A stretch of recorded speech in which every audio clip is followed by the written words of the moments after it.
सभी का मंगल हो। नमस्कार। देखिए, कई बार है ना, कोई अपने अपने कर्मानुसार किसी घर के अंदर कोई भी बाई बेटी किसी भी कारणवश, मैंने कहा ना, कर्मानुसार वो उनका तलाक हो गया, वो घर में रह रही है, विधवा हो गई, ठीक है ना, अपने पियर रह रही, बात पियर की है, ठीक है। इसी प्रकार पियर में मतलब परिवार वालों के साथ में, इसी प्रकार से किसी की इतनी बड़ी उम्र होगी कि शादी किसी कारणवश नहीं हो पाई है, अब उसकी शादी हो नहीं सकती, ठीक है ना।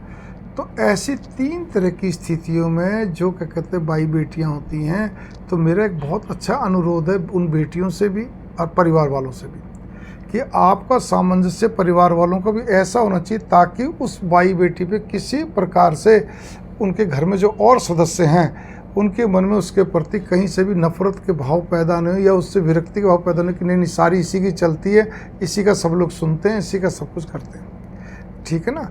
ऐसा भी आप अपने आप को मतलब प्रेजेंटेशन इस ढंग की रखिए जिससे कि क्या कहते हैं किसी के मन में पक्षपात वाले भाव नहीं आए, इस हमारे साथ पक्षपात हो रहा है, ठीक है। कई बार अपने खून के भी आते हैं, दूसरे के। इसी प्रकार से बेटियों से भी अनुरोध करूंगा, उनको भी ऐसा ध्यान रखना चाहिए कि किसी भी तरह से आपके द्वारा किए गए कोई भी निजी जीवन हो, भाई भाभी हो, परिवार हो, आप अपना फैसला क्या कहते हैं या कोई बात हो दबाव दे के या बार बार समझाना, आप इतने शांत रहिए, चुप रहिए। जो कुछ है आपकी मम्मी करेगी, आपके पापा करेंगे, भाई करेगा, आप बीच में मत बोलो। बीच में बोलोगे तो अपनी भाभीयों की आप नफरत का शिकार हो जाएंगे। ये नोट करिए, ये मनुष्य का स्वभाव है भाई, क्योंकि आपके लिए फिर एक दिक्कतें पैदा हो जाएंगी, धीरे धीरे दीवार खड़ी हो जाएगी। आपको न चाहते हुए भी, अनजाने में भी और जानबूझ के भी आप एक दीवार खड़ी कर देंगे अदृश्य रूप में, ठीक है। जहाँ पे आप और आपके माँ बाप, बाकी भाई भाभी अलग, फिर वो आपके भाई को अलग करने की चेष्टा करेगी, उसके मन में कुछ ना कुछ ये एक स्वाभाविक। कई जगह भाई क्या कहते हैं आपके विरुद्ध हो जाएंगे,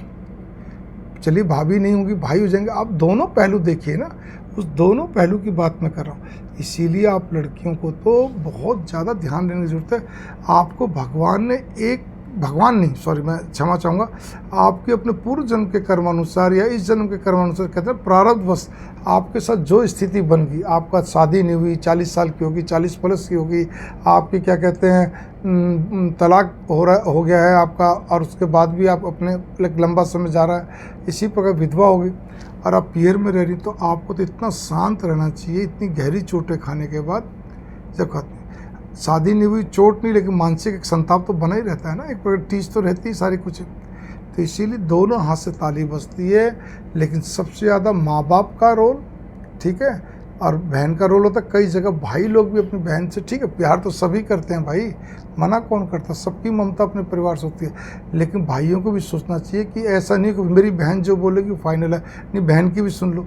अरे भाई, अपनी मिसेज की पहले ध्यान दो, उसकी बातों पे गौर करो, फिर उसके बाद भी अगर आप पूछते हो, दोनों को आप क्या कहते हैं लेकर उसमें अपनी बुद्धि लगाइए, कौन सा निर्णय सही, कौन सा, आपस में चर्चा करिए बैठाकर कि बताओ भाई, तुम बताओ क्या, दोनों से पूछो आप, ठीक है ना, और आपस में तालमेल बना के तब चलिए आप। नहीं तो घर टूटते टाइम नहीं लगेगा, नफरत की दीवारें खड़े होते टाइम नहीं लगेगी। ये आप नोट कर लीजिए, बातें संभलते नहीं संभलेंगी, चाहे कितना भी कुछ कर लो।